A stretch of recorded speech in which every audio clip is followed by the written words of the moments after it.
Chair recognizes Representative Craddick for a motion. Mr. Speaker, members, I move to grant the request of the Senate to appoint a conference committee on Senate Bill 421. Members, you heard the motion. Is there objection? Chair is none. The motion is adopted.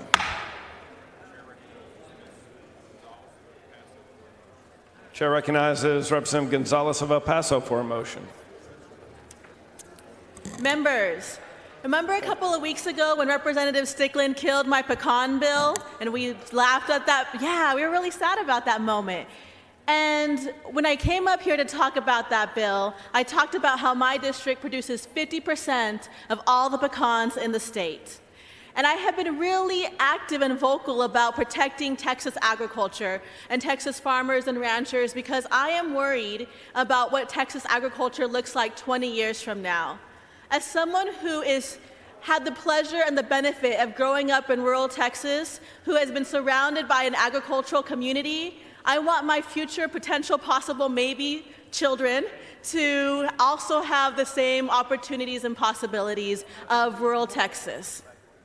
And because of that, we know that we need to have a balanced and maybe different way of thinking of doing eminent domain in the state.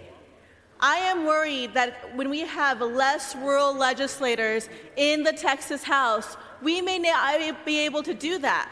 And because of that, I would like to ask very humbly for Speaker Craddick, when he's doing his conference committee, to consider these ideas. First, I request that the House conferees on Senate Bill 421 include language that requires mandatory meetings with property owners in which a private pipeline company taking property through eminent domain would be required to discuss financial offers and give all property owners the opportunities to ask questions, and sets out what should be covered in the meeting, as well as language that establishes minimum easement terms, requires a provision to all property owners of a form that is the same for all property owners and includes an insurance agreement, and gives property owners without representation the opportunity to have the same terms in the process as those with legal representation, and excludes any language that ties the hands of local judges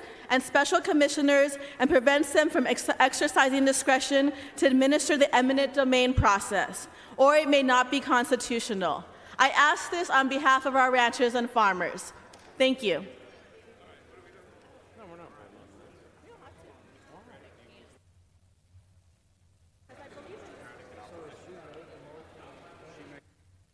Chair recognizes Representative Craddick to speak against the motion. Mr. Speaker, members, this is the eminent domain bill. We've had it over here. We've worked on it. We've entered it. It needs to go to conference. We do not need to instruct the committee on what to do. And I ask you to vote no on the motion to instruct.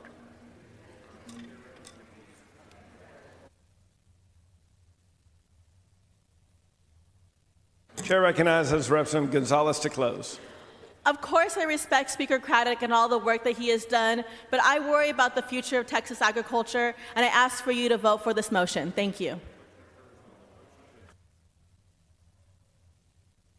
Members, a question occurs on the motion to instruct the conferees on Senate Bill 421. It's a division. Representative Guerin, for what purpose? Mr. Speaker, no matter what happens with this parliamentary inquiry, state your inquiry. Are motions to instruct binding? No, sir. They are not? No, sir. Thank you, Mr. Speaker. Yes, Mr. Guerin. Question occurs. It's a division vote, members. Question occurs on the motion to instruct.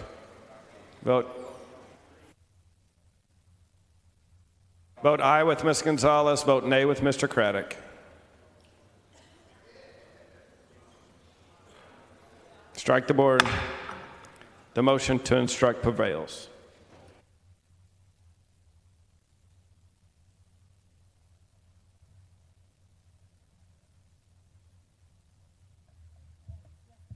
Following conferees, the clerk will read the conferees.